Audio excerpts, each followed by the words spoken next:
Ladies and gentlemen, welcome to Enel Focus On in Bucharest, Romania. The first Enel Focus On in Bucharest, but in fact the 12th edition of Enel Focus On around the world. We are really very happy to be hosting this event in Bucharest this time, talking about Internet of Things. But first, just a few words about Enel in Romania. We are now already 14 years in the country, and we are active across the whole value chain of the energy sector. In generation, we have 550 megawatt in operation, wind and solar in particular, through Enel Green Power Romania. On the distribution sector, we have a distribution active in 3 very big regions of the country, that is Banat, Muntenia, and Dobroja, managing a network of around 90,000 kilometers and connecting to 2.8 million customers. We have run a very big digitalization investment plan for this network, and we continue to do so in the following years. Moving across the value chain, we are also active on the market with the customers, with Enel Energia Romania, whereby we are operating across the country nationwide with more than 3 million customers, serving them with energy and gas. And lately, last but not least, we have created a new division, a new company, Enel Romania. I'm going to this order to arrive to the last point, which is closer to the theme of our discussion. Enel Romania is the company devoted to the provision of advanced energy services, referring about flexibility services. I'm referring about demand response, provision of value-added services, not only commodity, heating, cooling, or LED lighting, public lighting. And last, a very big announcement we have to do for the country to create, with ambition to create the biggest charging station network all over the country, with more than 2,500 points of charging points for the owners of electric vehicles. So all this effort in all these little changes of the energy sector, driving the company closer to the transformation that the energy sector is being through, with a very big disruption, technology disruption that we are passing. Enel is the company who is also driving this transformation worldwide, as well as in Romania. And one of the big chapters that is also impacting this and influencing this transformation has to do with the Internet of Things. With that, I'm calling to the floor Mr. Roberto D'Ambrogio, who is the head of communication of Enel Group Worldwide, to guide us through the event of today. Okay. Thank you. Thank you, George. Hey, good afternoon, ladies and gentlemen. I'm very happy that we are all here today. It's actually my first official Enel Focus On. I attended the last one in New York 2 months ago. And for me, it's a particular importance, this meeting today. Today, the topic is Internet of Things, connected energy. We will discuss in the next couple of hours about the how important this Internet of Things can be for the energy sector, but of course not only. It will have, and you will see afterwards, a very important impact on distribution, transmission, and generation of energy. But I really believe that the Internet of Things can change our lives, and I would even say to improve the quality of our lives. Internet of Things is today. I think that all of us that are involved in the communication world, the communication sector, have the duty to really spread the news, because sometimes when we talk about this topic, we really believe something futuristic, something that is not today, something nice to talk because it's fancy. But reading recently some of the articles, I was pretty shocked on the fact that, for example, the number of connected items and systems overpassed the number of people in the world back in 2008. And some of the sources are now saying that by 2020 there will be 50 billion connected systems or connected objects. A market that will be, by 2025, $6 trillion. It's in everyday life, and some studies show that people are not aware of it.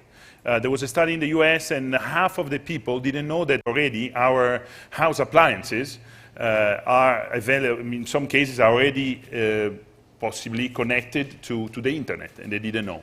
So it's a challenge. It's a challenge also in terms, and we discuss about it in terms of amount of data. Big data, it's another buzzword we use. 90% of the data that were ever created in the world were created in the last 2 years.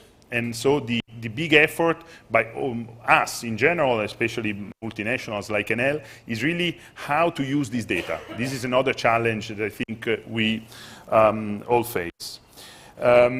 We are live streaming from Bucharest, here it's a very key moment, I would say, for Romania, for Bucharest. Last week we had the launch of Enel X, the division of Enel, of course, dedicated to services.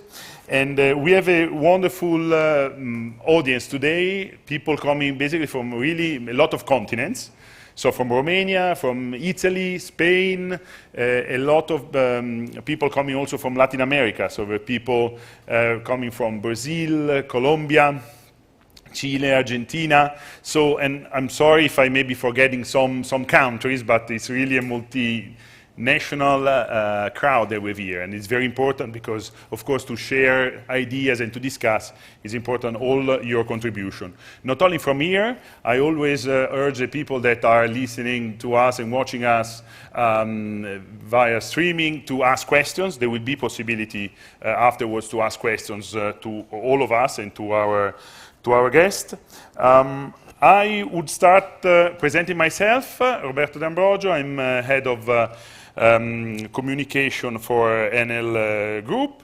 And I would like, as usual, to start maybe to have a quick introduction of the people. We have a microphone somewhere, maybe there. So I will start probably, and then, yes, we have George. Should we start from maybe from here or no? I'll pass the microphone. I start from you. If you can do just a quick introduction to introduce yourself to all of us. Hello, my name is George Buhnic. I'm the local guy. I'm the Romanian in the room, one of the Romanian influencers. I've been following Enel Focus On around the world for a while now. I'm a big fan of the series, and I'm part of the story, I believe so, because I'm partnering with Enel on some very interesting projects. Some of the people in the room have visited one of the houses we've been working on together. I'm very passionate about sustainability, but that makes me what drives me is quality of life. I'm always looking for more quality of life, and this is, I think, what Internet of Things and sustainability and energy are all about. Okay, who's next? Let's go around. Thank you, Adolfo. I'm Pablo Rodríguez Bustamante. I came from Spain.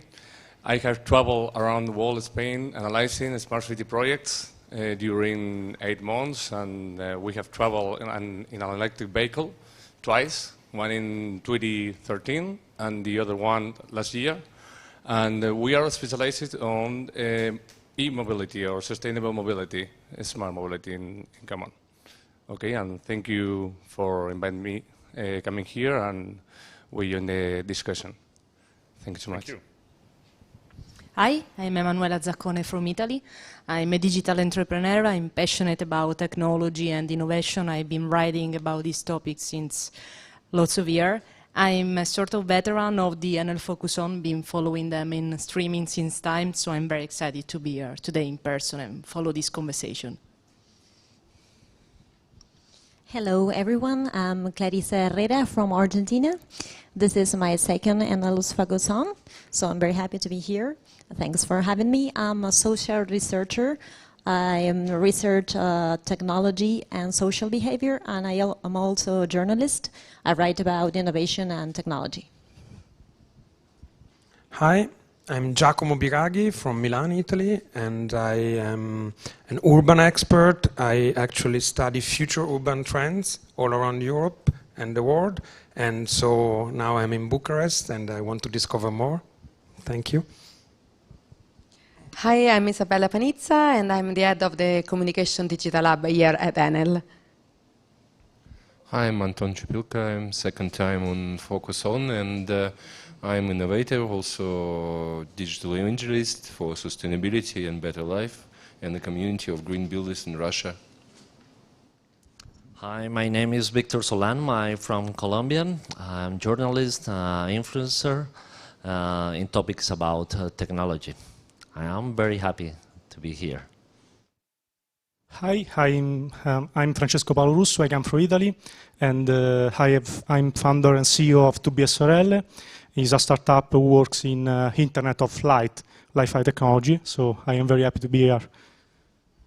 Hi, my name is Drago Sheulan. I'm working for Extreme Light Infrastructure Nuclear Physics Project. We are very glad to have you here to host this very interesting debate. It's the third I am able to see. We are interested in Internet of Things because working in nuclear physics and with extreme powerful lasers, you need something like this. And we are interested in legal aspects, of course, technological aspects, and how to develop a safe environment for such kind of tools we have for research. Thank you very much for being here. Hello, I'm also a local guy. This is my first Enel focus on. My name is Gabriel Mistodie. I'm an automotive journalist, passionate in tech, and I want to learn more about the Internet of Things and other solutions. Hi, I'm Mila Fiordalisi from Italy. I'm the co-director of an online newspaper, daily newspaper. Its name is Corcom, and it's about digital economy and telecommunication. And it's my first time here for Focus On. Thank you. Hi, my name is Sorin Drake. I'm a local Romanian YouTube tech passionate, and thank you for having me. I think it's a wonderful opportunity for Romania as well, hosting this event, and I'm looking forward for all the things to come. Thanks. Hi, I'm Marius Sescu, a Romanian blogger. I write about marketing, social media, internet, and new technologies. It's the first time at Enel Focus On. I'm very excited to be here. Thank you. Hello, I'm Radu Dumitru, also a Romanian blogger, and I would like to say that I'm very glad to see Enel Focus On finally in Romania. Oh, hello, my name is Luiz Yasuda. I'm from Brazil and write for a website called B9. We usually write about marketing and social media and technology stuff. And now I'm here for the second time on Enel Focus On, just to understand how technology will affect behavior of the people and consumers. Hello, my name is Călugăru Tiberiu. I'm a medical doctor from Romania, and I want to learn how Internet of Things can improve the lives of patients. Hi, I'm Marius Călugăru, Romanian blogger, and I'm interested about Internet of Things and technology. Thank you for inviting me. Hi, my name is Christian. I'm from Romania, and I'm glad to be here. Hello, my name is Mihai Stescu. First of all, I'm an engineer, so the first part of the day was like being in Star Trek for me, so thank you for choosing this location. Second, I'm a blogger. I write for a technology blog here in Romania. Glad to be at Enel Focus On. Thank you. Hi, my name is Tsifu Ovidiu. I'm a geothermal energy specialist and renewable energy specialist. Very glad to be here. Hello, my name is Marius Șoflete. I'm a structural engineer and a passive house designer, and I've worked for George's House, which is the first premium passive house in Romania that you've seen yesterday. I'm interested in efficiency and sustainable the development of sustainable resources. Hi, my name is Victor Capra. I'm a tech journalist and blogger. It's second time to attend Enel Focus On, and congratulations for the team who organized this wonderful event. Hello, my name is Zoltea Zambori. I'm from Timișoara, Romania. It's my first time at Enel Focus On. I'm a cultural events communicator, and I'm interested in brilliant minds and brilliant people, and I want to find the good and the wonderful in Romania and the people that are visiting our country.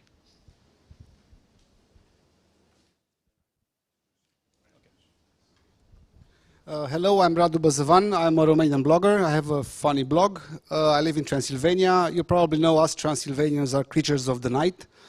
So in case you're wondering what I'm doing here, I fell in love with Enel Focus On last year in San Francisco, and I decided I could not miss this event. Very glad to be here. Congrats to everyone.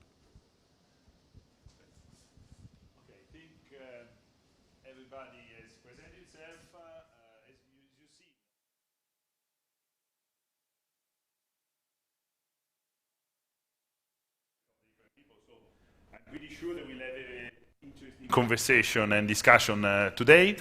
I wanted to introduce, continuing, as Isabella, of course, introduced herself already. She's the global head of digital communication.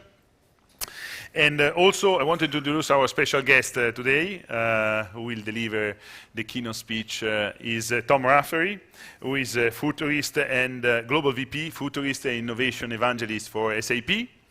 I have to say I'm very jealous of Tom for two things. First one, because of his deep knowledge on the sector, on the area. So, of course, mine is just some ideas. He is very an expert on this. And also I'm very jealous of his nice hats that you usually wear, so, you know, for these two things. I wanted also to introduce, before leaving Tom to his speech, to introduce Fabio Veronese, who will be delivering a short speech before Tom.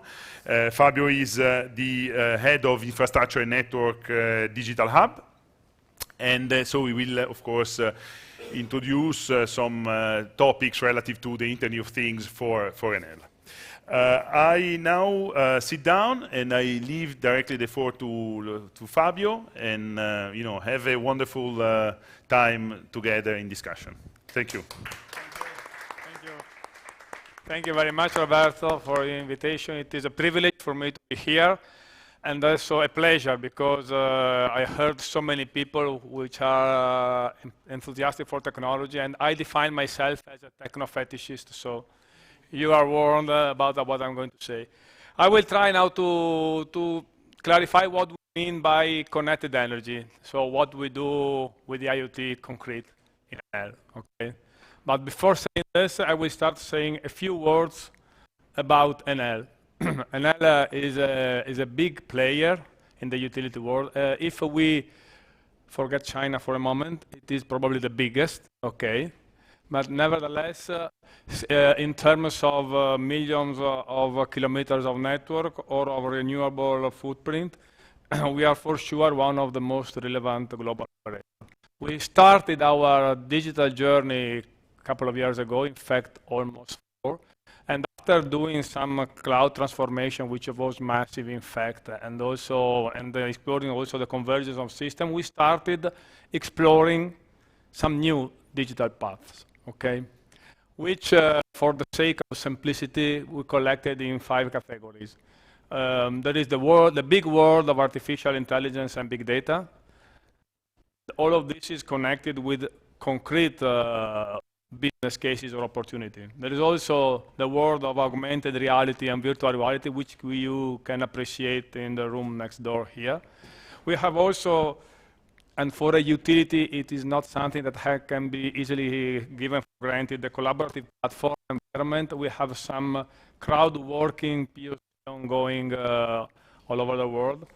Eventually, we saved a chapter, something to come, RPA, quantum computing. But now, the focus of today is IoT. By IoT, we mean conjunction of the software IoT platform and also the hardware that comes with it. And why it is still worthwhile talking about IoT? There might be many reasons, but maybe the best I was able to find. There is one slide missing. Okay, anyway, don't worry. What I wanted to tell you is that IoT, if we consider the digital investment in the world in these topics, 42% goes to IoT. So it is the large majority by IoT project. Okay, so what is IoT in Enel? Basically, it is a set of 3 things.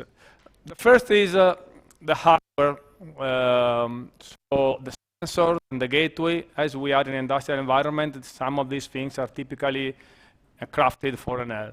Then we have the real platform, the core of it, which we were able to maintain as one. We started developing it a couple of years ago. Now it is used by all the business line on top, as we can see it, because before infrastructure and network, renewables, retails, and all the business leverage on the same IoT platform. These are some examples of what we are doing, but I would like to deep dive in just one. I didn't know which was the criterion to choose the right example for the audience. So I just went very simple. I took the biggest. So we consider the Italian network. We have more than 2,000 primary substations and almost 400,000 secondary substations. And at the end, as sensor, more than 30 million digital meters. So this is something remarkable in terms of IoT target. In this environment, we had two challenges. The first being the ability to sensorize the whole network in order to improve the performance, basically. So SAIDI and SAIFI are very strange name, but it means the quality of service in terms of interruption, in times and in duration. The maintenance, risk prevention, resiliency. If you think what happened with the time in the last month, you can imagine how important it is. And this is as to the network. On the other hand, at the lowest end, we have the new metering regulation that now requires us to move from 1 read per customer per month to 100 readings per customer per day. So it will at least 2 orders of magnitude increase of data. Obviously, with shorter time frame. So this is the environment which we consider attractive for IoT investment. What did we do? This is one of our secondary substation. What did we put there? We put sensors. You see a couple of sensors. Substation, temperature, humidity, smoke, flood, ozone because when there is electric discharge, it leaves ozone in the air. So if you can sense the ozone, then you can tell that something wrong is going on. Ultrasounds, the same kind of usage. Intrusion detection, transformer, and low voltage breaker, and things like this. Okay. On the other hand, we also have multimeters, so current, voltage, because after all, we still manage electric networks. So all these kind of things can be managed. The idea, as we are among technicians, this is a moment where we all can test our knowledge. What did we do?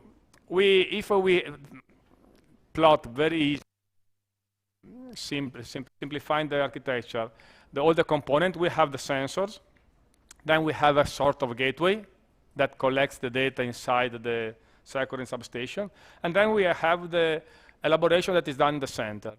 Basically, here the idea is that we collect all the data, we put them in a virtual data lake where we run machine learning algorithm to extract a program which can detect anomalies that can be downloaded in reverse to the substation to get alarms. Basically, this is the flow, and this is what is called recently AIoT, so the IoT that joins with AI. So this is the idea. We continuously learn, then we implement a model, we download the model, and with the model we can spot alarms and create whatever action is needed. This is an example of what something is going on. The benefits, you can imagine. I'm not going to tell you, but if we are really able to do all this, then we can basically improve by far the efficiency in managing our network. Another aspect is what we can do with the meters. You probably are aware that we are launching in Italy the 2nd generation metering project. We started 15 years ago in 2001 with the first generation, and now we are rolling out the second. We are almost 5 million meters in process. We will reach 30 million in 3 years from now. And these are the differences. As I told you, we move from 3.2 gigabytes data per month to 300 gigabytes per day. So this is given because our customer considered very simple and almost a right to be built for their actual consumption every 15 minutes. So this is something that we got to do. Again, the architectural view, I'll be very quick. It is more or less the same. We collect the data, we put it in a virtual data lake, and we push all the data to an operating system, where an operational system where we can deliver all kind of added value application that we can think of. This is more or less what we are exactly doing now. What will be the benefit of this? Obviously, consumption profile, increased awareness of the customer, an improvement in network operation. Even energy operator will benefit from this. And the metering process. Obviously, putting technology in the network and in the asset can improve the way we manage them. There are other examples of things that can be done and that we are actually thinking of in Enel. The first two examples were of the traditional distribution business line, but we mentioned Enelix that was launched here in Romania last week. Well, Enelix, which is the new branch of Enel that manages everything that is not traditional generation, distribution, and retail activities, has a lot of interesting business cases for IoT. Naming, we have demand response, so generating virtual capacity. It's not working. I hope you were able to. Neither this is working. Hello? Okay. So we can generate virtual capacity by optimizing the way our customer needs energy. We have the e-mobility. So this is a big electrification shift from gasoline to electricity for e-mobility.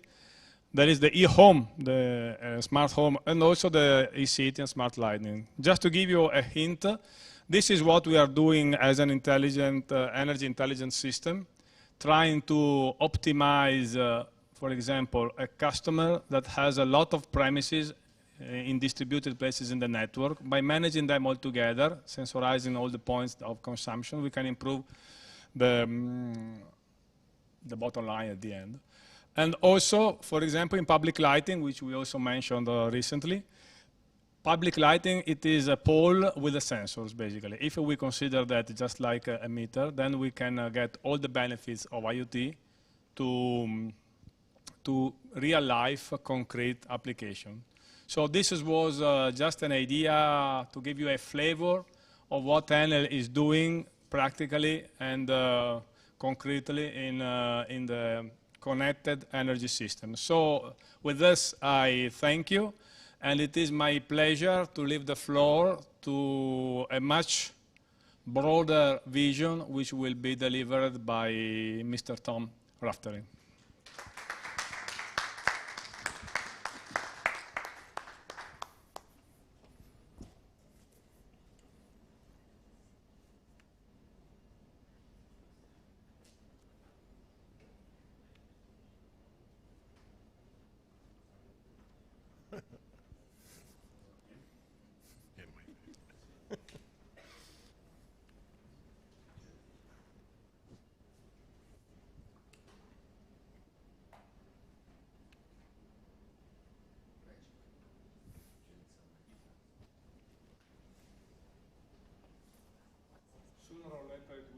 It will work, yes.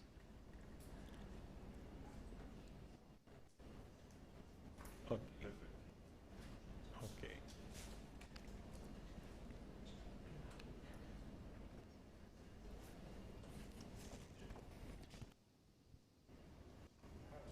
So, life is random. Life is capricious. Most days are like any other day, but occasionally along comes a day which blows you sideways. It's unexpected, it's unplanned for, it happens 3 or 4 times in a lifetime.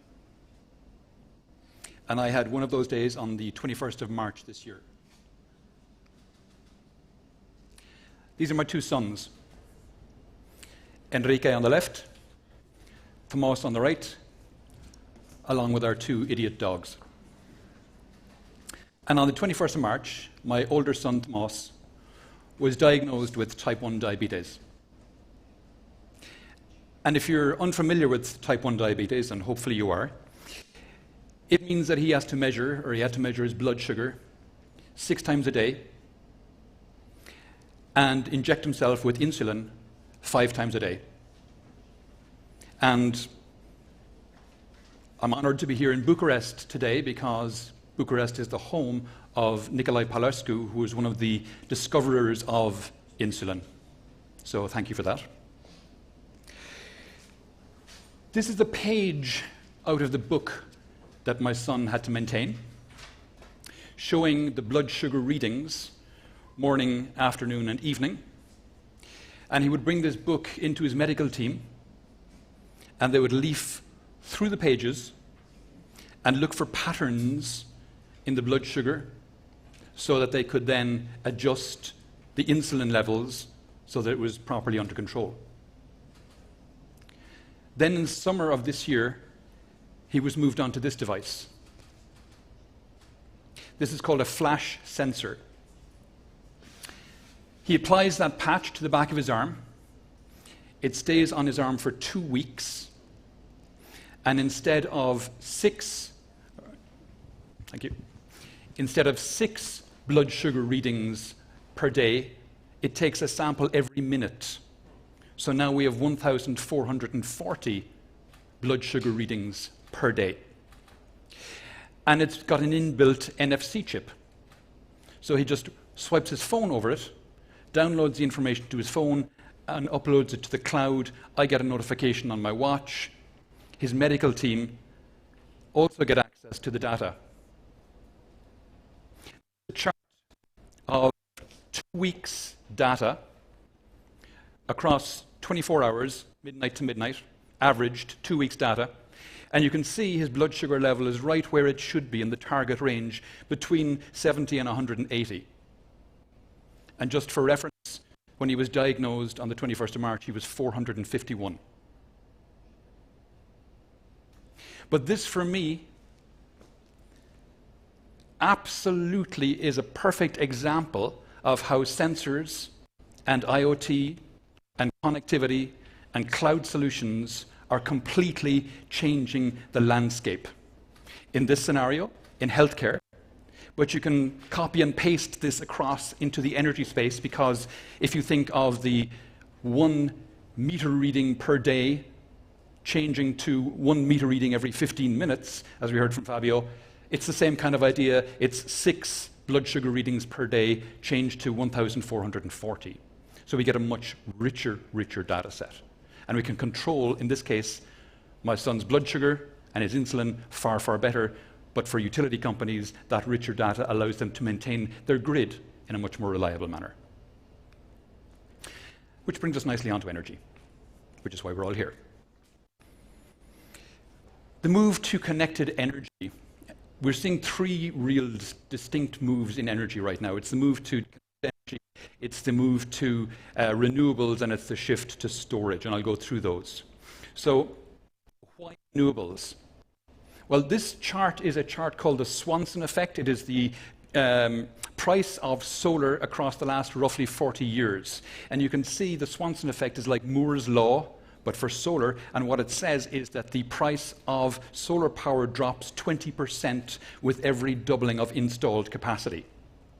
And of course, this is a beautiful virtuous circle, because as the price drops, it becomes more attractive to more people, more is installed, price drops more, attractive more people, and so on and so on. And it hasn't stopped. That chart stops in 2013. It didn't stop in 2013. Obviously, the prices continue to fall. And here, you can see these are bubbles, because these are auction bids for large power purchase agreements. And the price now is well below the price of natural gas. And we have today, well not today, we have in the last couple of months hit a landmark moment for humanity. Because this is a very hard graph to read, and I apologize for that. But these 2 lines, the black and blue line, these are the price of running coal and gas plants today. And you can see they are rising. And they are rising because the cost of CO2 on the Euro ETS market is going up. For the first time this year, it passed 20 euros. And by the end of this year, it's expected to get to 25 euros. And next year, it's expected to get to 35 euros. So it's going up and it's not going down. I think I need another microphone, do I? I need the microphone back, guys. The wireless ones are free. Okay. So, the price of running coal and gas plants is going up. The dots on this chart are the prices of new wind and new solar plants. And you can see they're intersecting. What that means is today it is now cheaper to build new wind or new solar than it is to run existing gas or coal plants. I cannot stress enough how important this is. Consequently, we see things like this. The UK renewable energy capacity has surpassed fossil fuels for the first time. We see things like this. Last year, there was more new generation from solar deployed than there was from all fossil fuels combined. There was 98 gigawatts of solar deployed globally last year. 53 of those were in China. China's leading the world in this. And China said they wanted to have 105 gigawatts of solar deployed by 2020. 105 by 2020. That was their 2020 aim. They hit 165 in September of this year. They've blown through that target. They're now discussing going to 200 or 250 or even 270 by 2020. So more than doubling their initial target. And regulations are playing a part in this as well. We've had a law passed recently in California saying that all new houses have to have photovoltaic panels installed. And that's just one. There are regulations like this happening all over the world. Consequently, things like this. This is the Tesla solar roof. And Tesla have said that the cost of this solar roof will be similar to the cost of a slate roof of the same size. These tiles here are photovoltaic tiles. So they look very different from the traditional solar roofs that you might have seen. And you can see here, people who roll out solar on their homes tend to be more engaged customers. They tend to monitor the output of their solar panels more with apps on their phone, see how much it's generating. And consequently, these are ideal customers for participating in things like demand response programs. And that's going to happen huge time. That, not just demand response, but vehicle to grid, storage, all that kind of thing. And there's been some really interesting stories come out of this space. This is a page from the website of Vine Energie. Vine Energie are the energy company in Vienna. And they're rolling out community solar plants. What's a community solar plant? What it is they roll out a solar plant and they sell the panels to the people in the area. And the logic they say is, we will sell you a panel for 950 euros. And if you give us that panel, or if you give us that 950 euros, you will get revenue from the generation of that panel for the 20, 30, 40, whatever year lifetime that that panel has. And the revenue you get from it will be more than you would get if you put it in a bank. The first solar park that they made and they sold it in a week. They've now rolled out 26, and each one sells out within 24 hours. This is another one that I thought that was really interesting. It was out of New South Wales. And in New South Wales, the government of New South Wales gave $280 Australian a year, not a month, a year, to low-income families to subsidize their energy bill. $280 Australian a year. They decided to scrap that and instead put solar panels on the roofs of all these low-income houses. So now, the people living in those houses get the benefit of between 500 and 600 Australian dollars a year in energy savings, and they're contributing clean energy to the grid. It's a beautiful story. And it's not just solar. Wind energy as well is having a real renaissance. You can see this is the 12 megawatt GE Heliade X turbine. It's got a capacity factor of 63%. And this offshore wind farm has got a capacity factor of 65%. And if you're not familiar with the term capacity factor, and you may not be, because it's real, you have to be a real energy wonk to know it, the capacity factor means the amount of time it's generating power. And you might think 65% doesn't sound like a whole lot.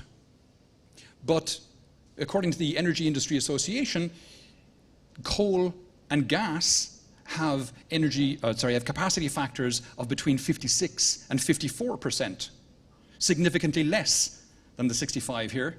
And why? It's because on the wholesale market, coal and gas drop out when the price drops significantly.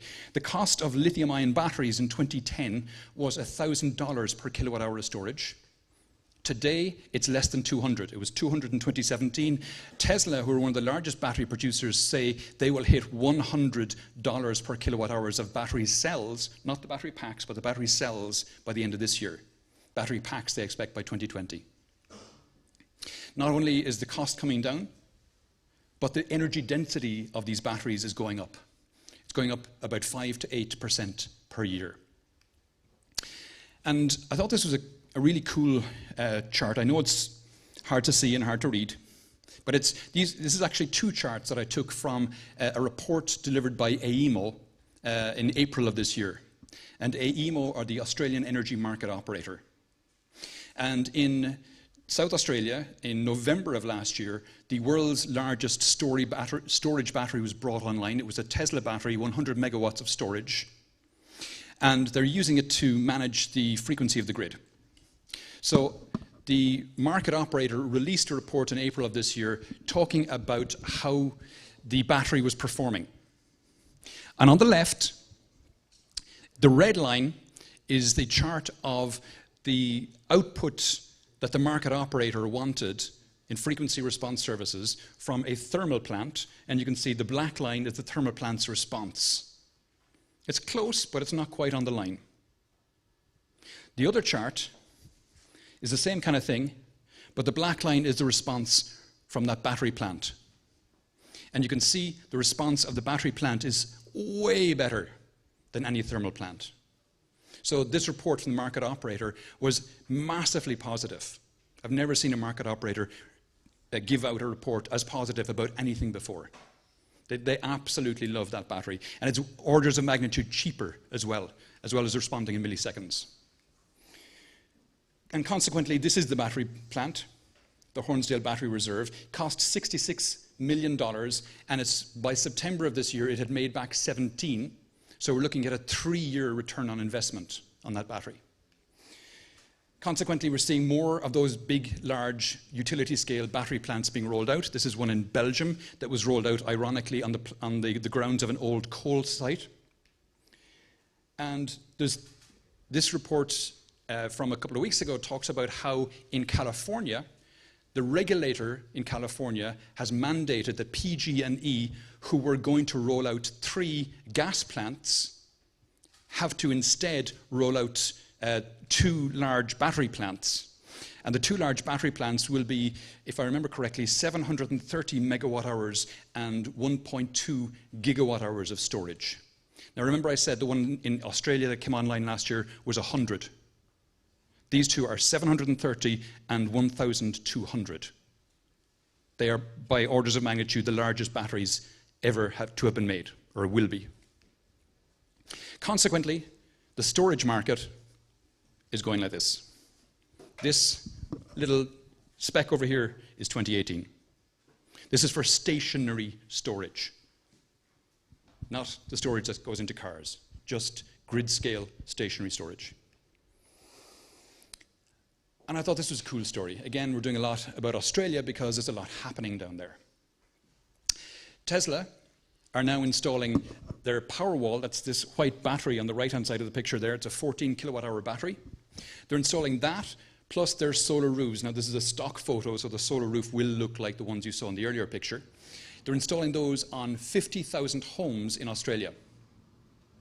And they're connecting those 50,000 homes to the grid through a single interface. So it's 50,000 micro generators connecting in to create a 650 megawatt plant, a virtual power plant. It's like cloud computing for energy. It's a virtual power plant made up of 50,000 micro generators. It's phenomenal. I predicted for a long time that Tesla were going to make virtual power plants. I thought they would do it with their cars, but obviously it's easier to do with houses because they're stationary. But make no mistake, they will do it with the cars as well. They had an aim of hitting 500,000 cars a year by this year. They're not going to get anywhere near that. They'll probably get to 250,000 cars a year this year and increase that as the years go by. But if they get 250,000 cars this year, with an average battery size of 80 kilowatt hours, that's 20 gigawatt hours of storage, distributed, connected. And it's 20 this year. It could be 25, 30 next year, and so on, up along. So if you thought Tesla was a car company, they're not. Tesla are an energy company. And they're going to go into markets, and they're going to disrupt markets. They'll go into competition, or they'll go into partnership with utilities all over the world. And they'll do it on a revenue share basis with the owners of these vehicles and the batteries. And I thought this was an interesting one because this is a chart of the day-ahead price of electricity, in this case in the German market. But this has happened in other markets as well, California and Australia and Germany and there's several others. This blue line here shows the price of energy going negative. So if you own a battery plant and the price of energy goes negative, this is phenomenal. You're now being paid to take in energy. And then when the price goes positive, you sell the energy back out again. It's a beautiful win-win. Utility companies will have to consider, in a world of falling generation prices, they'll have to consider going for an all-you-can-eat model, where they sell electricity at 50 euros a month for as much energy as you want. And they differentiate and make more money on services layered on top of that. And what kind of services? Well, this is a picture of my dad. I took this photo on his 80th birthday. And at the time, he was living in Ireland by himself. My mother died in 2007. My sister lives in Dallas in Texas, and I live in Seville in the south of Spain. If his utility company said to me, Tom, for 10 euros a month, we'll send you a notification if his lights don't go off at 11 o'clock at night, or his lights don't come on at 8 o'clock in the morning, I'd have snapped it up. And he's one of a growing demographic of seniors living alone with younger relatives interested in their well-being. But that's just one use case. You can imagine others. You have a second home and the lights go on and you're not there, or there's a power cut and you have a fridge with food in it, all these kinds of things. There's the whole smart home energy management that, again, Fabio talked about, which is a huge boon for utility companies. I thought this was another interesting one. This is from Vermont in the United States. The utility there is called Green Mountain Power. And Green Mountain Power teamed up with Tesla. And they have a special rate they offer to their customers now. If the customers pay an extra $15 a month, they're given a Tesla Powerwall battery. It's a 14 kilowatt hour battery, as I mentioned, for $15 a month. Or they can pay a one-off price of $1,500. Now, the battery at retail is $7,500. So if you're a customer and you pay the $1,500, you're getting a $6,000 discount. Vermont is subject to ice storms and outages in wintertime. So for customers there, having one of these batteries is really advantageous. Why are they offering a $6,000 discount to their customers? It's because as part of the agreement the customer agrees to allow Green Mountain Power to use the battery at times for grid management services, for frequency response. So these batteries become another virtual power plant that Green Mountain Power can operate. And so this means Green Mountain Power don't have to build peaker plants, and so they can use the customers' batteries instead. And for the customers, it means in the case of an outage, they're never out. So it stabilizes the grid and makes the grid better for everybody. It's a huge bonus. And then we have the shift to vehicle to grid. This is going to be a very big one as well. Why is this going to be a big one? This is going to be a big one because cars are going to go electric. And they're going to go electric very soon. And it's going to happen faster than most people think.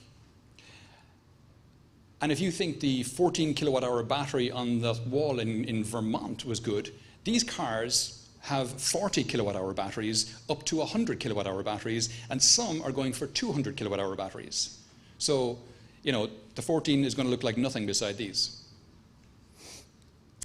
Utilities are loving this, the move to electrification, because globally, if the whole car fleet goes electric, you're talking a 300x increase in demand for electricity. We've heard about Enel X. In Spain last week, we had Endesa X. Endesa are owned by Enel. It was launched.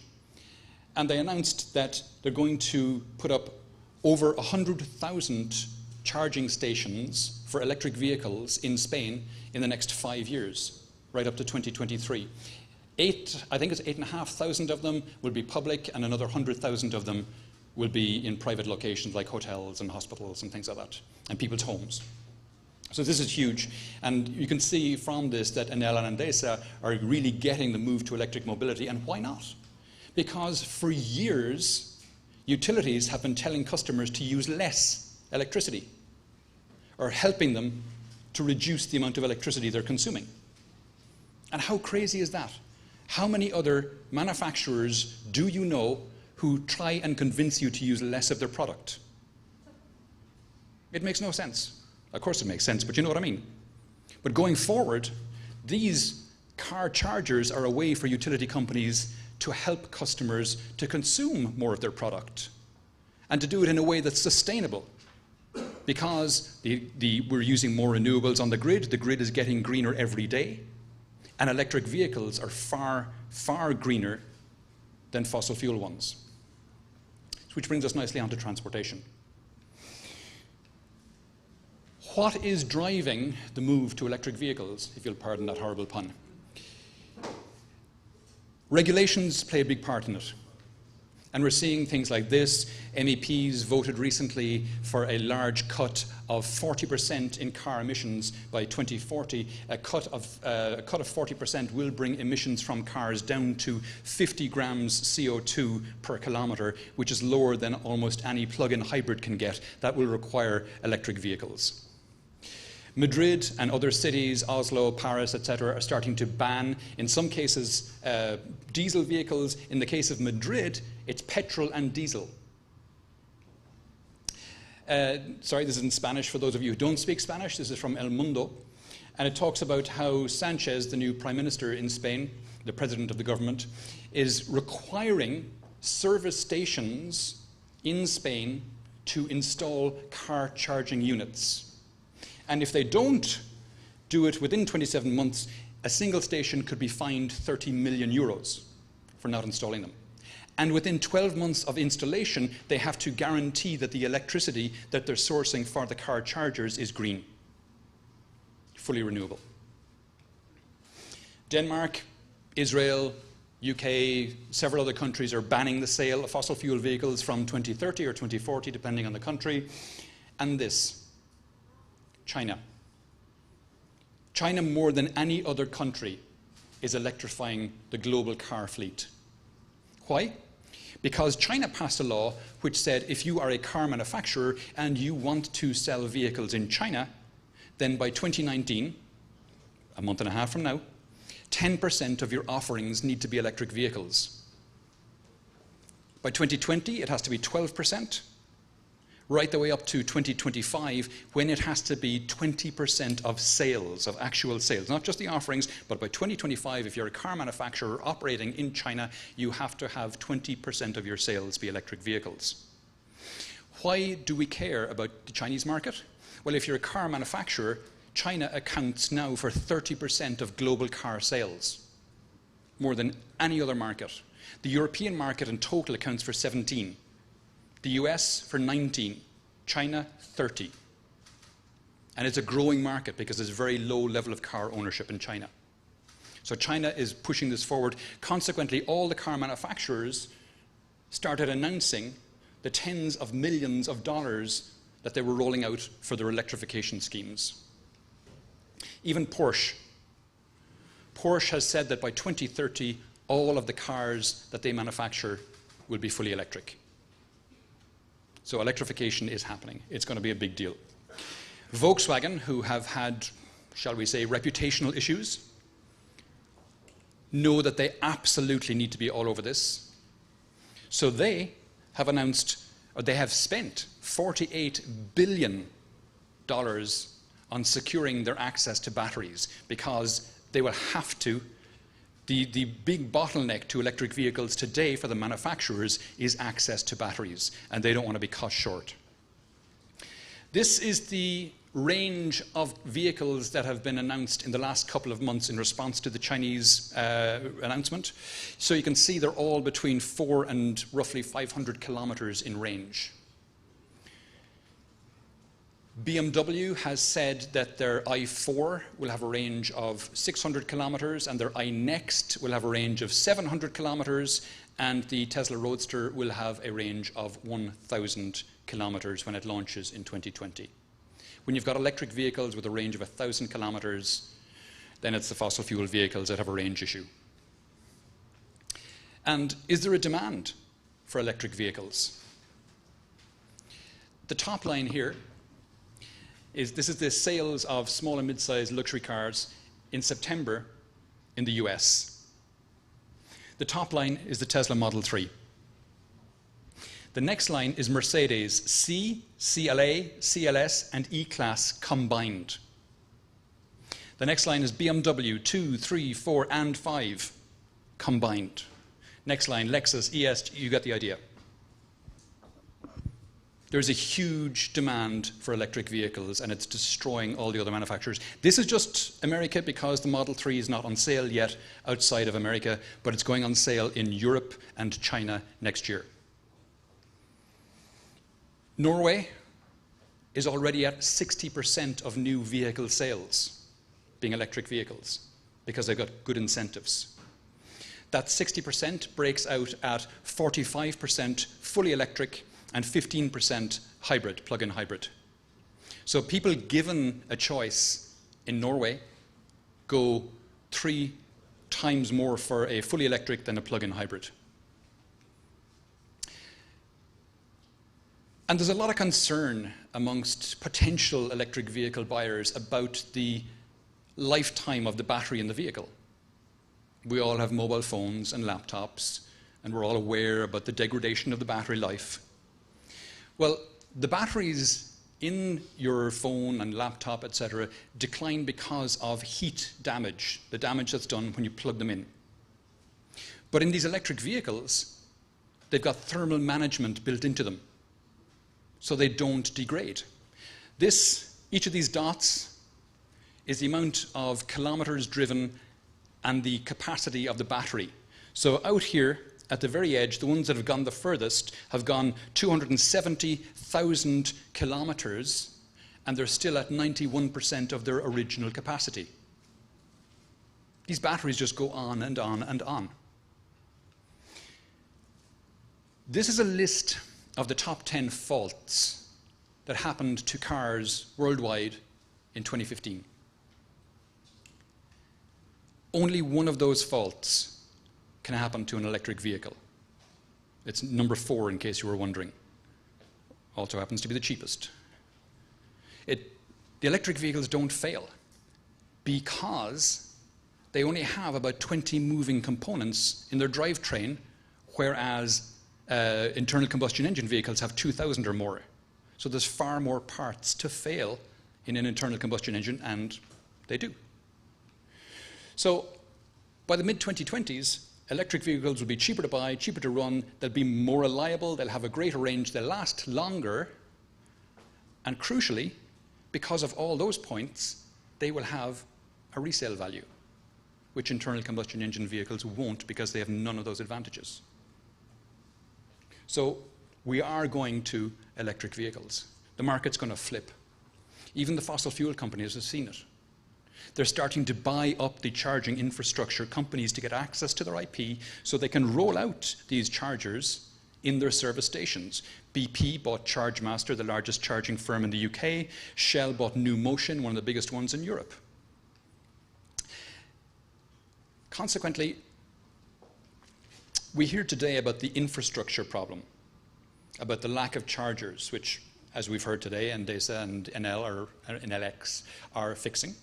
But there's going to be another infrastructure problem, because these service stations will deploy more and more car chargers, and as the amount of fossil fuel vehicles in the fleet decreases, there will be fewer and fewer service stations with petrol pumps or diesel pumps.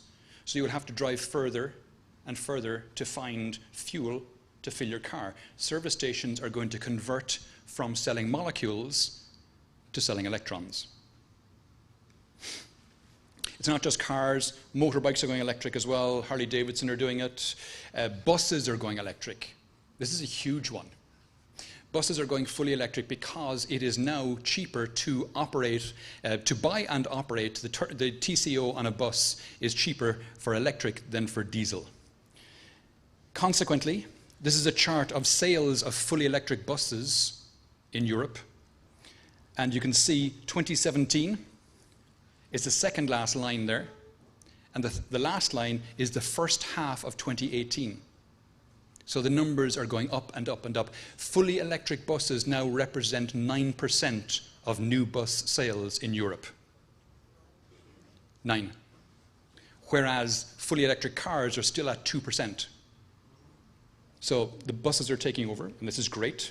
It's not just buses, trucks as well. This is the Tesla Semi. Not just Tesla, Daimler are doing it. Not just Daimler, Volvo are doing it. Not just Volvo, DAF are doing it. Not just DAF, Peterbilt are doing it. And so are Renault. There's probably a few more I may have missed. But I stopped at the Renault one because it's interesting. They've got the lower end of the market, the kind of mid-size ones, and, crucially, this guy here, the refuse truck. And why is that important?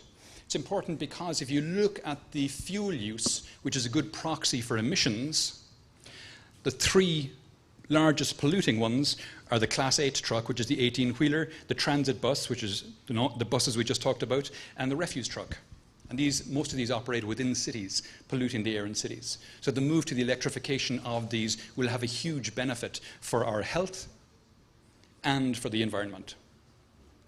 Not just buses, planes are going electric. Airbus are teaming up with, in this case, Rolls-Royce and Siemens to develop initially hybrid planes, but eventually the aim is to go fully electric.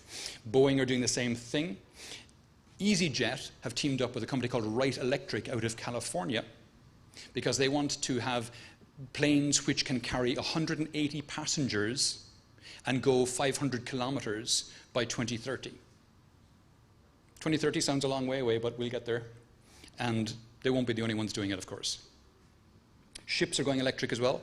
This is in Norway, and you can see the emissions from this ferry were cut by 95% by going electric, but crucially, the costs were cut by 80%. I say crucially because it's like any of these things. We all want sustainability, but to move a market, you have to have the price savings. And it's price savings that are moving all of these things forward. Rolls-Royce have seen it, and they've set up their ship intelligence unit. They're doing the same thing. Lastly, I'll talk a little bit about artificial intelligence. We've had a renaissance around artificial intelligence, which has spurred a lot of this movement. Why? You remember Moore's law has a doubling time of 18 months, as I mentioned earlier. Well, the amount of compute being used in artificial intelligence has a half-life of 3.5 months. It is increasing at enormous speeds. you can see from 2012 to today, the amount of compute being used in AI has gone up 300,000 times. And that means Google is now saying they've got 99% accuracy in breast cancer detection. AI is beating lawyers at looking through contracts and things like that. And so people are nervous and afraid that the robots are coming to steal our jobs. And it's an understandable fear. This happened in 1756, I think it was. The spinning jenny was invented in the UK. This was the first artificial loom for creating yarn. And there was a lot of fear at the time that the spinning jenny was going to take the jobs of the spinners and weavers. But what actually happened? The amount of spinners and weavers in the UK in 1760 was 7,900. By 1790, it had jumped to 320,000. Because the spinning jennies could make better quality yarn cheaper than could be done manually. So it increased the market. More people could afford yarn. So as more people could afford yarn, they started buying more. And as they were buying more, they needed more spinning jennies to create more, which meant economies of scale, which opened the market to more people. And so you had to have distribution networks in place, you had to have supply chains put in place, you needed roads and rail and shipyards, and you had a whole industrial revolution. Deloitte have done this really interesting study on employment trends over the last 140 years, and you can see the light blue line there is manual labor, the dark one is caring professions, and you can see the shift in the last 140 years. And more specifically, if we look at here, agricultural laborers down, washers and launderers down, again, proxies for manual labor, whereas accountants, professional services going up as people have more time and more money, and bar staff going up, which again would be a proxy for leisure activities, gyms and things like that, and people going out for a pint. Hairdressers going up as well, apart from a strange dip there in the 80s, which might account for things like this.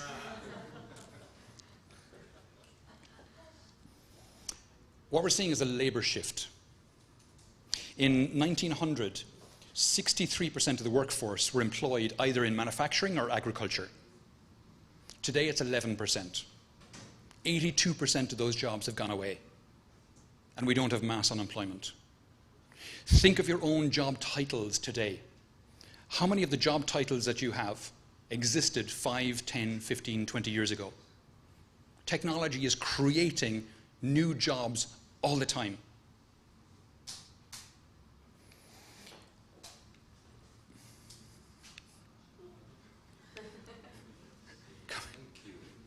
One forward, please.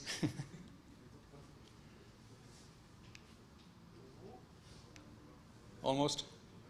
Go again. Last thoughts, there we go. We are a species of pessimists. We, from our time living on the savannas in Africa, our lizard brain prioritizes bad news. Watch out for that big yellow animal over there, he'll eat you. Don't eat those berries, they're poisonous, that kind of thing. Our brain prioritizes that, and because our brain looks for and prioritizes that kind of information, that's what media organizations feed us because they know that's what we crave. They have a saying in the media, if it bleeds, it leads. If you look at the actual data, the opposite is the case. Extreme poverty, basic education, literacy, child mortality, vaccination, and democracy, they are all going in the right direction. Democracy might be a little bit a case of 2 steps forward and 1 step back, but overall they're all going in the right direction. We have never, ever, ever had it so good. And we will never, ever, ever have it so bad again. Thank you.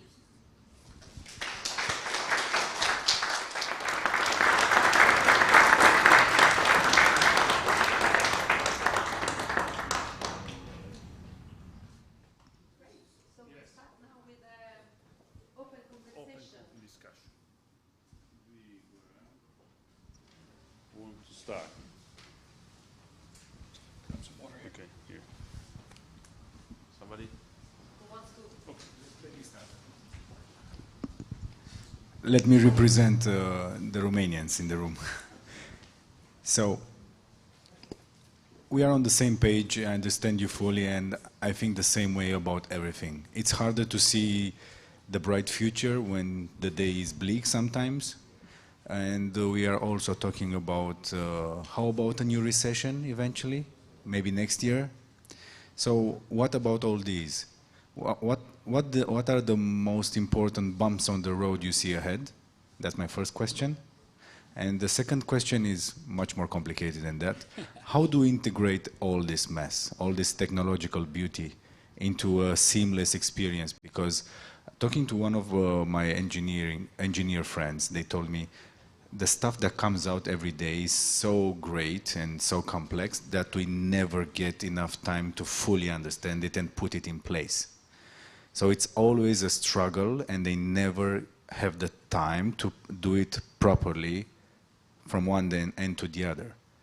How do we figure it out? Okay, so two questions. Bumps in the road. Yeah, there will be bumps in the road, and it'll depend on geographies, it'll depend on technologies, it'll depend on, as you say, if there's a recession down the road, which could happen.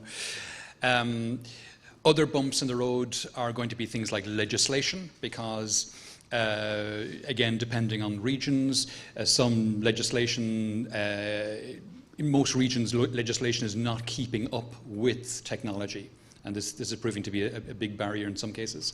If we look at the likes of, and I didn't mention it because it wasn't particularly pertinent to today, but if we look at the likes of the movement to autonomy in transportation, most regions are not even approaching that in terms of legislation. And there's huge bumps in the road there, if you'll pardon that pun. Other issues that we will have to address is a shortage of qualified labor. In a lot of cases, I mean, we see, for example, a shift to blockchain in terms of a lot of the IT landscapes and processes that are going to be rolled out, and there are very few qualified blockchain engineers. You know, the usual thing where you see job postings and they want 10 years experience in blockchain. It's like, they don't exist, obviously, but you know what I'm saying.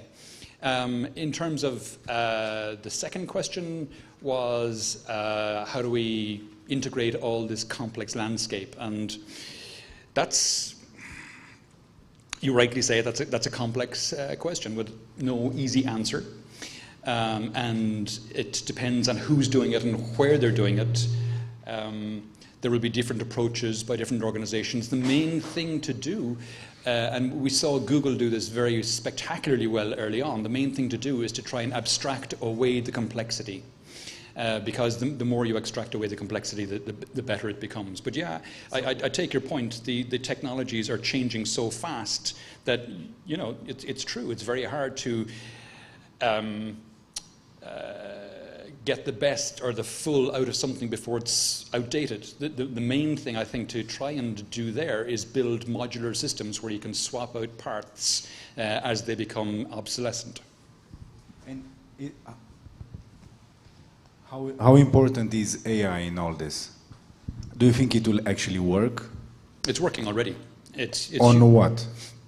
It's working in a lot of cases in the back ends of systems. For example, in your phone, there, for example, is AI built into the phone, Siri, for example, or Cortana, or I know you laugh, and I know it's very basic, but it is there.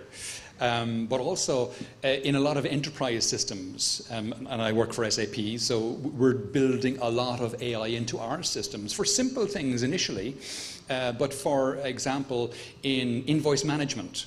So invoices can be scanned against payments that have gone into banks, and you match payments to invoices, and that's done manually traditionally in most companies, but now it can be done using AI.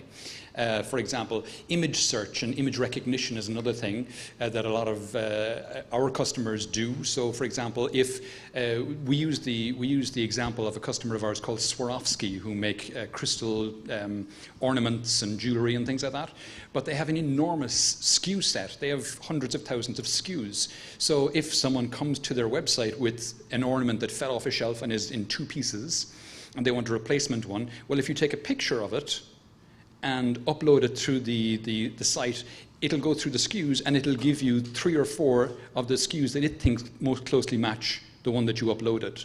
So that kind of thing. And a lot of the bots that are being used today as well are using AI. When I say bots now, I'm talking about the chat bots for customer call centers, and the ones that you talk to as well, et cetera, et cetera. How do you see the future of some countries with national revenues based on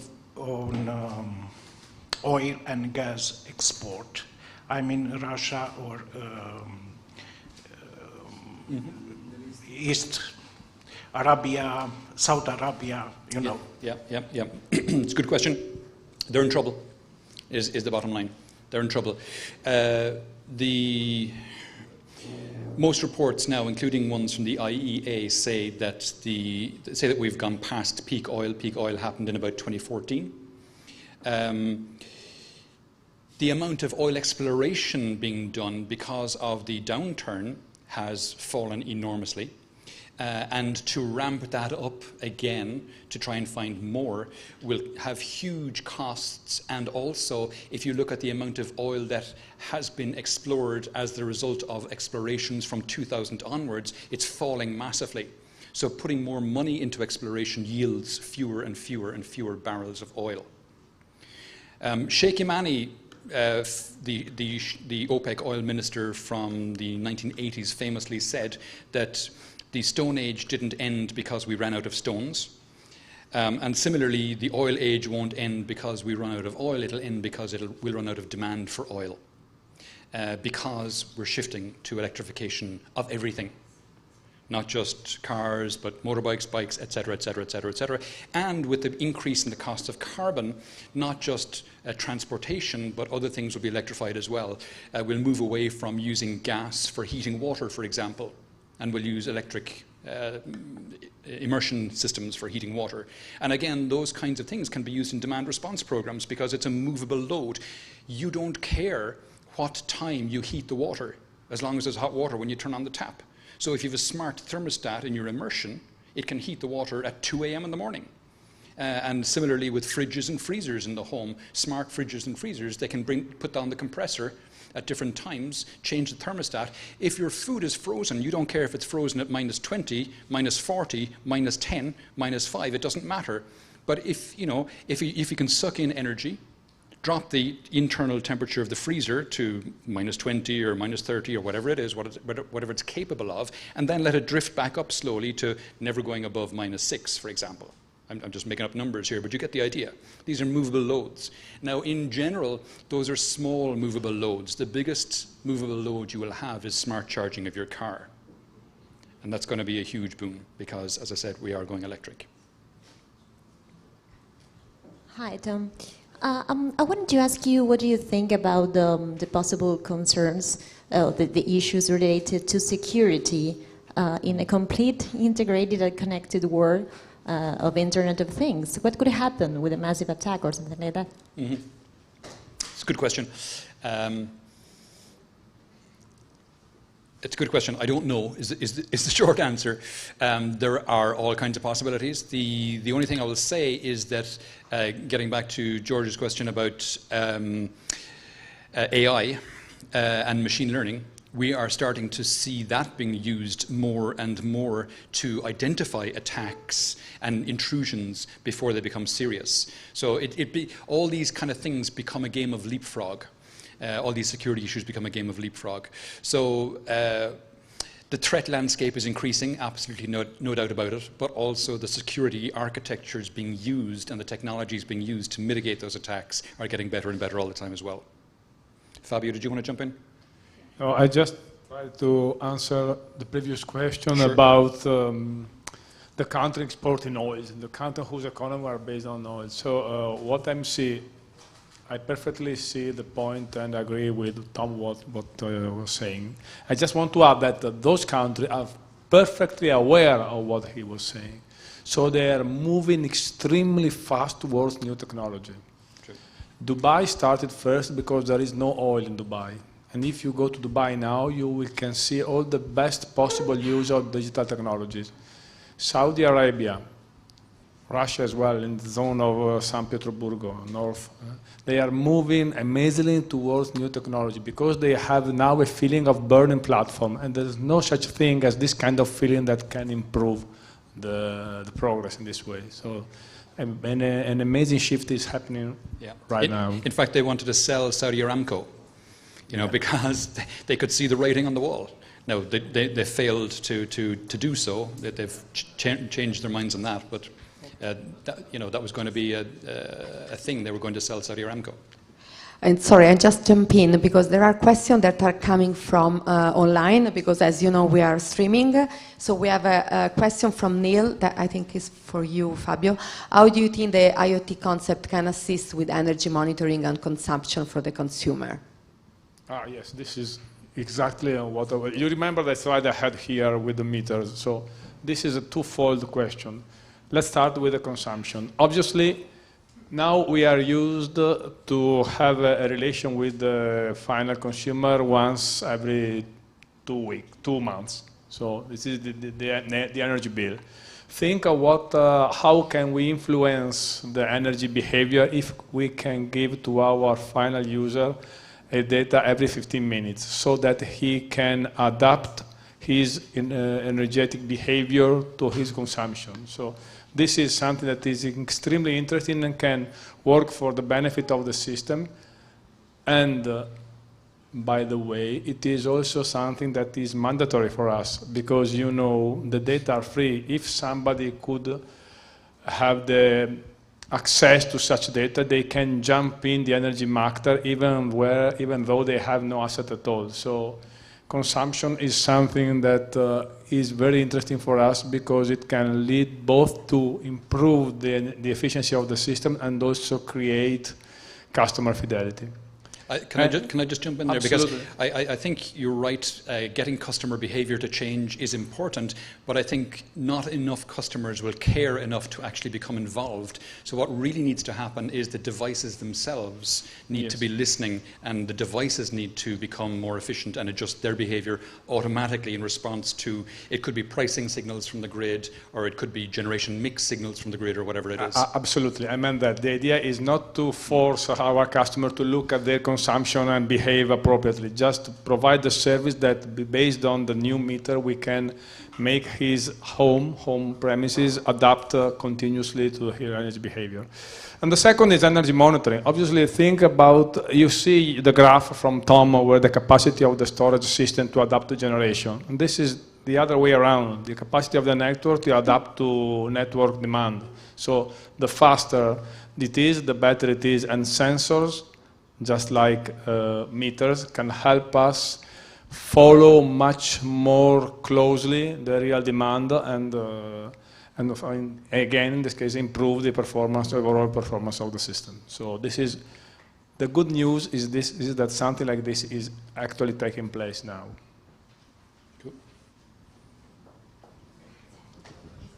I just had a question about something that you all mentioned, but it's like the elephant in the room. It's about data. And I mean, we are talking about artificial intelligence, IoT, all system that produces data, which is good. It's great. All of these things rely on data. But that's another case in which legislation and technology doesn't go on the same, let's say, at the same pace. And there's a lot of talking about this topic, how companies should manage data.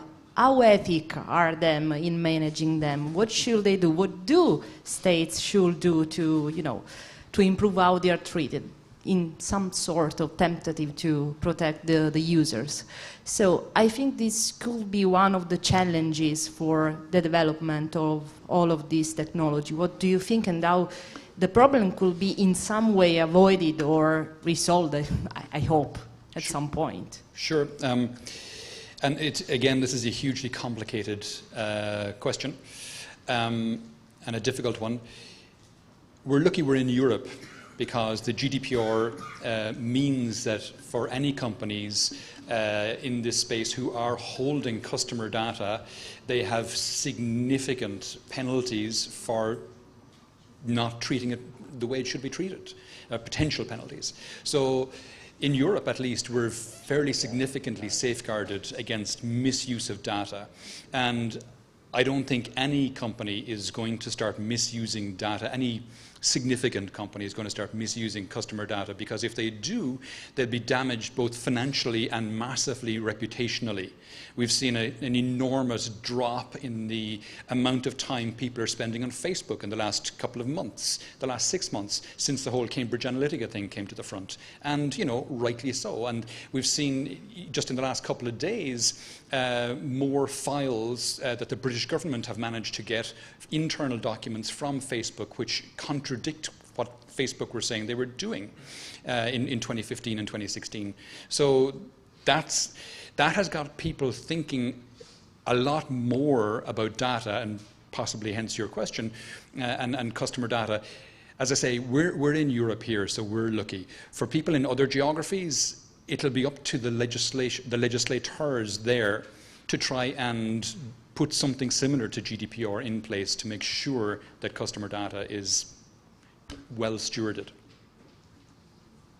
Okay, my question, a tough one. It was talking about Russia, and it's quite interesting that sometimes people not underestimate the things happened and how ideas has happened. So we hear about ideas, you call you futurist, and maybe you read, we today saw the most powerful laser in the world, and maybe you read the book of Belyaev, the Garin's, engineer Garin's laser, that used the laser to extract the gold from somewhere behind the earth.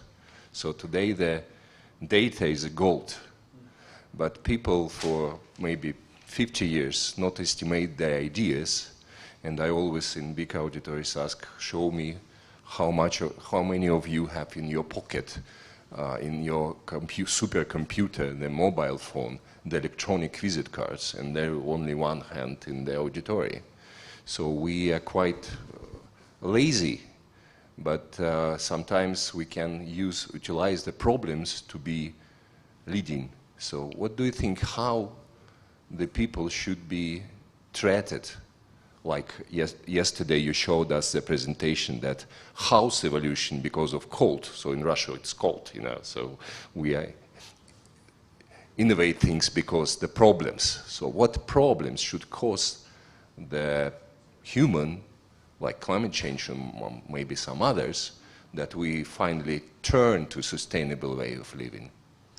I think you hit the nail on the head with your last comment. I think climate change is going to be the huge driver to drive sustainability initiatives forward, because if you've seen the recent reports on climate change, they are quite scary. And we really, really, really need to get our emissions down, and we're not on track. We're on track for somewhere like a 4-degree increase instead of the 2-degree we thought. In fact, I think it was 4.5 degree instead of the 2-degree we said that we would aim for. And even 2 degrees increase leaves places like Karachi unlivable. You know, so yeah, I think the biggest driver for sustainability initiatives going forward is going to be definitely climate change and its effects.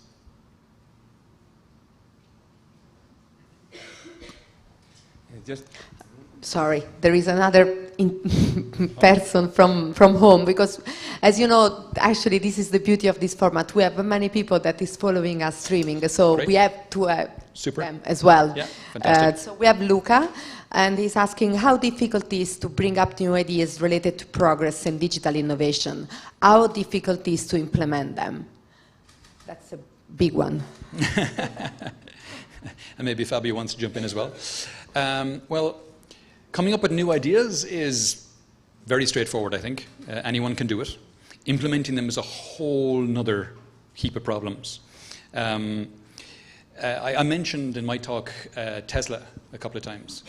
And if you look at what Elon Musk has achieved in the last 10 years, 15 years, you can see there there's an exceptional human being who has managed to not just come up with new ideas, but also to implement them. And what makes him exceptional is that he's managed to do that, which just shows how difficult it can be to implement new ideas. It's not hard. Technology is easy. People are hard. You know, change management and changing organizations and changing cultures is far more difficult than new technologies. Fabio, do you want to jump in? Well, I just might add that there is this is very debatable, this point, because I recently read an article saying the death of the unicorn, naming that the time for new startups that grows from 0 to 1 billion incomes in less than a couple of years will not happen anymore. And the basic of the logic was that now the stuff of the new things are mainly done. Now it is only a matter of big player to be able to invest. Only to read the day after that there was a new unicorn going on. So, you know, talking about these things, it is really difficult. What can we say is that we are on the precipice of a revolution, of digital revolution. When you start an accelerating phase, it is very, very difficult to make prediction. And you typically run into the IAA syndrome, trying to forecast linearly while the things are happening exponentially. So Mr. Ray Kurzweil, was it 2005, he predicted that we will approach the singularity in 2045, which is less than 30 years from now. And the singularity means that in one notebook of a value of $1,000 will be hosted all the brain capacity of mankind, not of one man. So with this scenario, trying to do forecasting is very challenging and dangerous, maybe. Yesterday, I was reading an article, generic one, and it talks about some solutions about energy and future. No? And it remarks some solutions, I think 3 or 4, which are the main solutions for our future, which relate with photovoltaic roads, solar windows and roofs, not only solar panels, and also energy cement and other solutions. What do you think about, for example, the future of solar roads or induction roads for vehicles? Solar roads, or was it your second one, induction roads? With the charge. Induction roads, yeah, okay, yeah. Honestly, I don't know, because it depends on the traffic on the road for solar roads, because if there's a lot of traffic on a solar road, then it won't see the sunlight very often. So I think there's more of a possibility for induction charging on roads than there is for solar roads. Having said that, we are headed into a world of electric vehicles with 1,000 kilometers range. Why would you need to charge while you're on the road? How many times will you be driving more than 1,000 kilometers in a single run? You know, so they're nice ideas, but I suspect they won't go anywhere in particular, because, as I say, I don't see a big demand for them.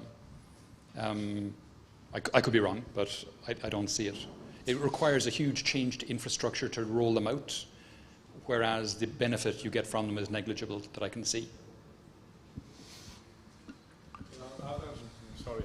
There might be other challenges that may seem more trivial now, but that could hamper the evolution of the electrification of transport. Now, there are studies for batteries that will be charged very quickly, because now with 1,000 kilometers range, the problem is solved. The problem is that you still have to wait for 15 minutes or 20 minutes to charge.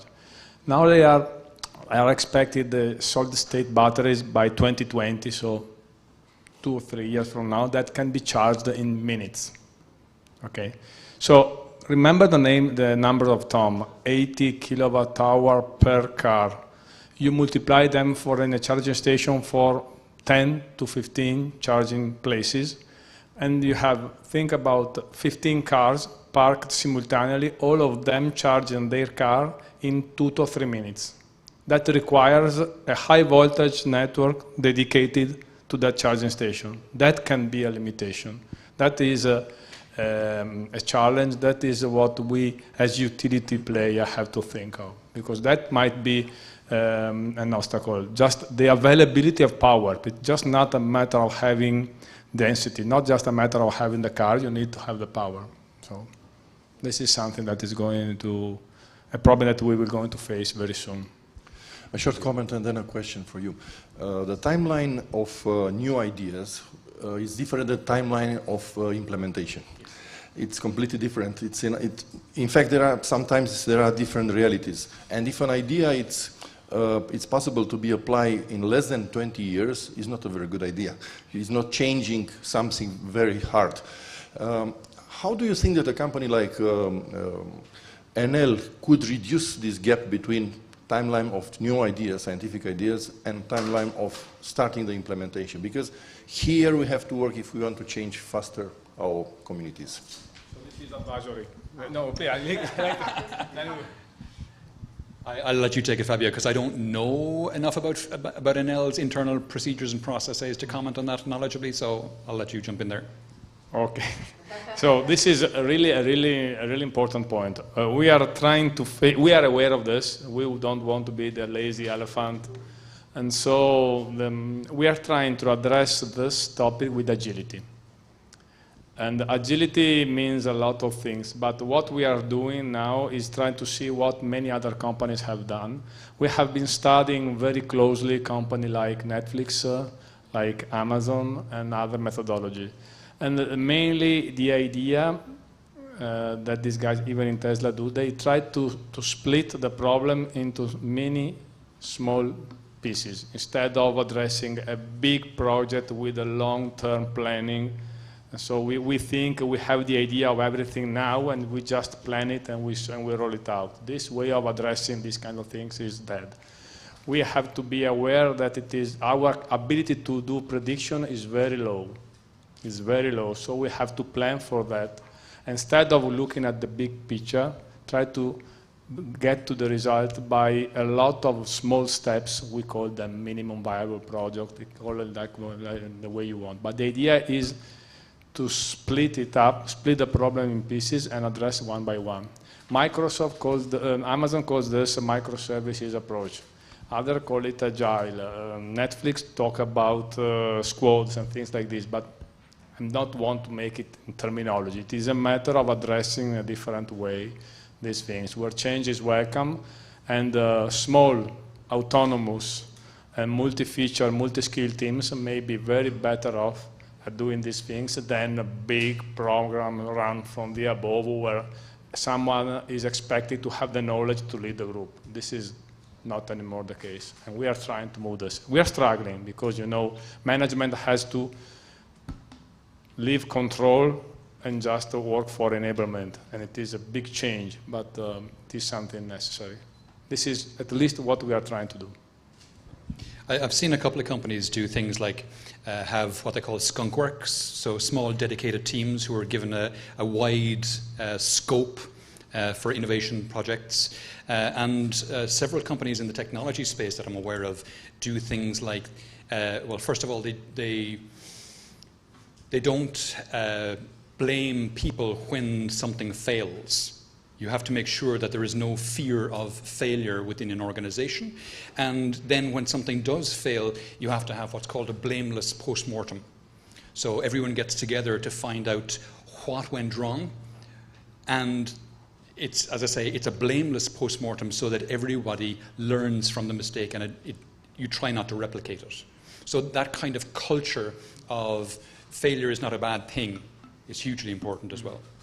Yes, we have a program in Enel which we call My Best Failure. It is a way to foster this kind of idea. I did a mistake, well, this is for the sake of everybody not to repeat it. And the best failure is awarded as well. So this is the idea.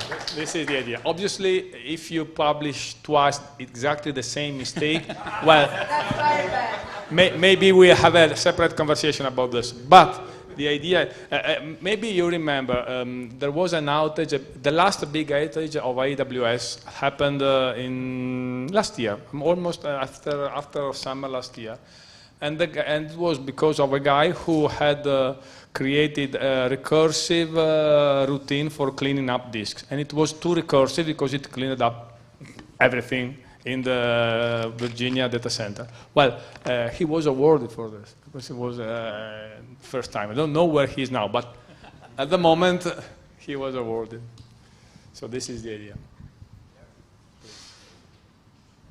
Yeah, I work a lot in cities, and today I have a question for you because you pair for the first time sustainability and technology with growth, use more instead of use less and decrease, with equality, with the fantastic example of the rooftop for low-income households, and with new jobs.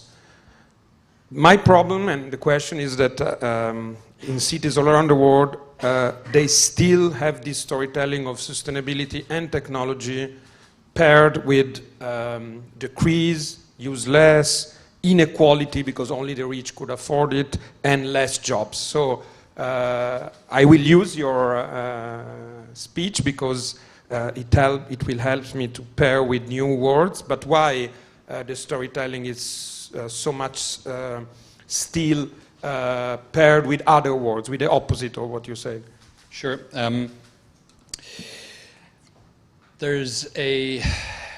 I think there's a lack of knowledge of what's happening. There's also a lot of the stuff that I talked about has happened in the last 12 months. So not everyone is aware of what's actually happening. And a lot of this is happening so fast, and it's all the kind of stuff I showed there is driven by economics. I mean, I was a sustainability analyst for 7 years. I'm very strong on sustainability, but sustainability for companies is very often a nice to have. Bottom line is a have to have. So now that we're seeing the likes of the winds and the solars and the batteries and all these things coming down to a point where they are giving an ROI of 3 years on that battery plant in Australia, for example, then it's a no-brainer. Then these things do happen. But it's only these things are just now starting to become economically viable for organizations. So it's so recent that most people are still unaware is what I would say is a large part of that. And if I can add on the sustainability as to jobs, because this is an important topic, you touched it. Well, we recently, when we did the announcement to our Capital Day, Market Day last week, and we showed data about the correlation between the digital index development of a nation and unemployment rate. And there is a strong counter-correlation. So the more digitally developed is a nation, the more AI, the more IoT, the more crowd working, the lower the unemployment rate. So it is really a big shift because jobs are changing, but jobs are not disappearing. At least evidence doesn't show this at the moment. So the answer to the doctor's question, we should emancipate robots. So we should emancipate robots. So as robots are free, like in Kubrick's movie I, Robot, and then the happiness is happy. So we should emancipate robots. You know that there is a debate in the European community now talking about rights of robots. And they are saying that the robots should have 3 rights. I'm not talking about the 3 laws, okay, everybody knows them, so not going to, but the 3 rights. So, for example, a robot should have the right not to be switched off against his own will. I don't know. And the second right is you cannot change the code of a robot without his own will. And at the end, you should also at least allow the robot to reproduce himself, itself, I don't know how to use it. And this apparently is a strange topic, but think why some experts in the European community are talking about and worrying about this. Because you have heard that at least twice we had a problem with autonomous driving that involved the death of somebody. It happened to Tesla, it happened to Uber, and there were also some minor accidents. So the point is, who is going to be held responsible for what happened? If not the man, okay? In the case of Uber, the man tried to move and the hand and he messed up. So in the case of Uber, it was the taxi driver's fault. But in the other case, is it the problem of the automation code or of the company who developed the code? So if you consider that the robots have rights, then it is the responsibility of the actual instance of the robot. If you think they do not have rights, then you can blame the producer, the manufacturer. So it is this kind of discussion, this kind of ethical discussion are starting now, and we are just in the startup phase of this kind of debate. And then think about the fact that the mileage of autonomous cars are showing an enormous improvement in efficiency. No accident, no things like this. So if you look at numbers, then a self-driver car is much more, safer, apparently. Yeah. When we will have a problem caused by an autonomous driver, it will be difficult to approach the problem saying that on the average, things are going better. When somebody will know we will have suffered a casualty because of a driverless car. So this kind of problems are going to come, and probably will not be easy one at the beginning.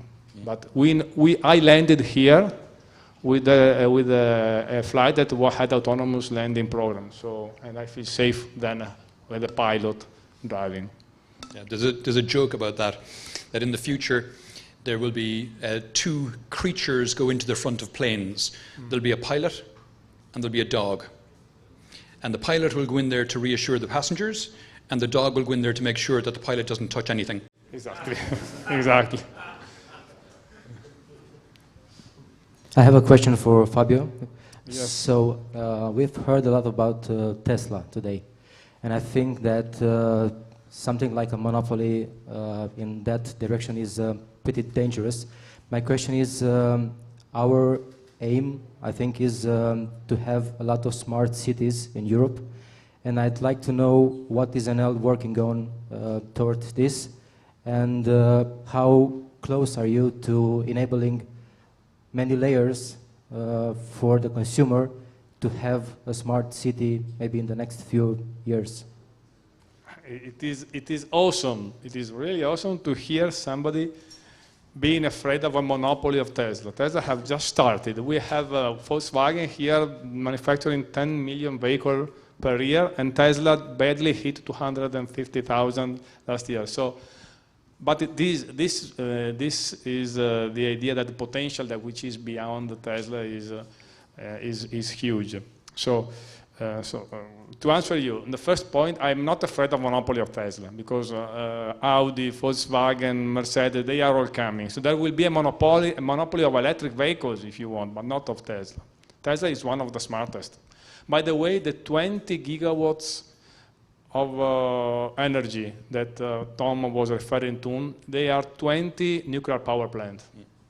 So to give you an idea of why he says that Tesla is an energy player. Coming to your second question about Smart City, well, Smart City is our pride, because we, as Enel Distribuzione, started almost 5 years ago in the Smart City program. We started in Genova, then we have Barcelona, then we have Malaga, and we are starting Naples, we have Bari, just to mention the Smart City where Enel is involved, and there are many others in the north of Europe. Europe, in this case, is the most advanced place in the earth for Smart City. Smart City means a lot of services, because why smart grids are not so trendy anymore? Basically, it is the same concept, smart city and smart grid. But doing these kind of things in smart city is much easier, because services are concentrated, so you can deliver more services, heat, electricity, smart lighting, demand response, automation, connectivity, and all these things together with a lower investment. You could do also in a smart grid scale, but it is much more costly. So smart grids are coming. It is one of the direction of development of Enel, and they are already approaching. We have a lot of simulation in the city, I told you, and they are developing as well. So the development of the networks will start in the city, because one of the big trends, we heard about going green, so decarbonization. We heard about electrification, but the other big trends will be urbanization. In 1970s, we had 33% of the global population living in cities. In 2014, we had 51%, and in 2040, we will have 66%. So it makes economic sense to invest in city, because they will consume the majority of energy, and there will be the opportunity for the majority of cities. So that is a definite trend. With electrification, smart grids is another trend. Did I answer your question? Hi, so my name is Radu, and I have a question for Tom as a futurist. So most of the discussion today was focused on, let's say, on Internet of Things as a general topic. Yep. But for the average user, it usually means a smart watch. Now there's a smart washing machine. You have smart sensors for monitoring your home and so on. Do you think there's an upper limit to how much Internet of Things we can take? Because it all comes with user accounts and passwords and lots of things to remember and manage, usually on a daily basis. Do you think there will be sometime in the future a trend of maybe going back to the basics of like a minimalist trend in digital technology and smart things? Yes and no. I take your point completely about setting up accounts on lots of different services and remembering usernames and passwords and all that, and the whole fracturing of your digital identity. But that is I want to say that's a technical issue that can be solved. In response to someone's question earlier, I talked about abstracting away the complexity, the way that Google did with their search page when they first launched it in the late 90s. If you remember back then, I do because I'm old enough, you may not, but search pages then you had the likes of Yahoo and Alta Vista, who had long categories you had to go through, and you had to click through and try and find your particular site wherever it was, whereas Google just had a search box and that was it. And it was a far more complex algorithm behind it. It's that kind of thing, it's the abstraction away of complexity that will help us do this. How? I don't know. If I did, I'd be setting up the company to do it tomorrow. But it will. That's the tendency we have for all of these technologies. It's to abstract away complexity, to make them more attractive to users so that more people take them up. That's the way that works. I'm not sure if I've answered your question completely. Was there a second part? Or? The number of devices per person, if there is a limit. Play safe, my advice. It is very high. Number of devices per person, is there an upper limit? Wow. There probably is, based on how much you can physically carry, I guess. But they will get smaller and they will be ingested, and you'll wear them on your eyes as smart contact lenses and things like that. So on your clothes. On your clothes, there'll be nano devices as well. So is there an upper limit? Probably not, really. We might be limited by IP addresses, but I mean, the amount of IP addresses with IPv6 is, boom. So there is probably an upper limit, but it's a really, really, really big one. Okay.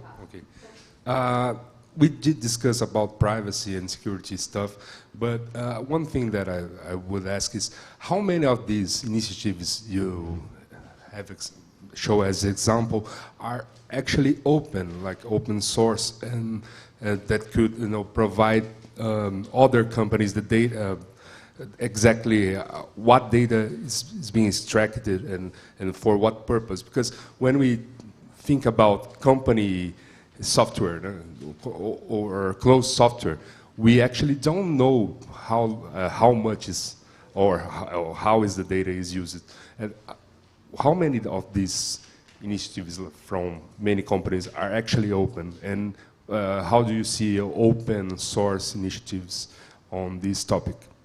Sure. The vast majority of the devices that are rolled out today use vast amounts of open source software at the back end, but have kind of proprietary interfaces to the front end. And that is problematic because you want to be sure of the safety of your data. And you want to be sure that it's not possible to hack in and do a man-in-the-middle attack or something like that. Without legislation, I don't see a way of changing that. I'm a huge proponent of open source software. The company I worked for before SAP was RedMonk. RedMonk is an open source industry analyst firm. So I'm, as I say, a very strong proponent of open source, and I would have everything open source if possible. Will that happen in reality? Not without very strong legislation to mandate it. If I can make a point on what is happening, as he works for a company who's not open software because it is SAP, yes. So he may have a conflict of interest. What is happening?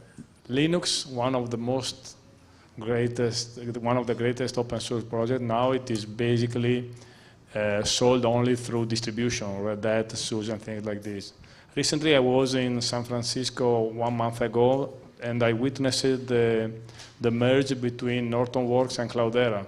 And so again, Hadoop open source project is not anymore able to sustain two different companies. So open source is something very good to ignite, and it's something to come from academic world, from new startup. But in the end, in the sustainability environment, for both reasons of security, reliability, and things like this, open source will endlessly end up in a proprietary distribution of big companies. Is this for good? Is this bad? Is this right? Is this wrong? I'm not here to comment on this. I'm just telling you that this is what is going on now. Okay, Roberto, I think we can give you the mic. Okay, should I use the mic as well? Okay, or is it working like this? Maybe. So maybe I don't need the mic. I take just a few more seconds of your time. It's a very difficult task I have because it's a very important, very wide topic we touch today. We touch many points. I think that really has been demonstrated today that. Whoa. Okay, now it's better. Maybe my voice is too loud. Okay, I'll do like this. Internet of Things is there. I mean, the future is today. We've seen in many applications. We discussed very practical ones, starting from the, touchy personal examples that Tom was bringing. But I can bring also some other examples. Really, IoT can change the life of a person. In good. So I'm optimistic from this point of view. I share Tom's view that sometimes we have to show that good things are happening and are changing our lives and are making it better. This is something you see from personal day life. We've seen in energy. That's of course the ones I know the most. Right? Energy transition is happening today. Batteries, distributed generation was a phenomenon in the last years. Now you have distributed storage. Everything that was mentioned by Tom, you have to think that can be connected, and is connected already. Actually, we Enel, we done the first commercial project for vehicle to grids in Denmark, in Copenhagen, and therefore the vans used by a utility in Copenhagen, when they are attached, when the shift is finished, they can provide services to the grid. And the company, so the utility, is paid for this. And so it's, and again, you can imagine when the electric cars will be all connected through the internet, it will be autonomous even more, right? When it will be autonomous driving, everything will converge to really something that it's going to happen sooner, and again, as also Tom and Fabio were mentioning, sooner than we think.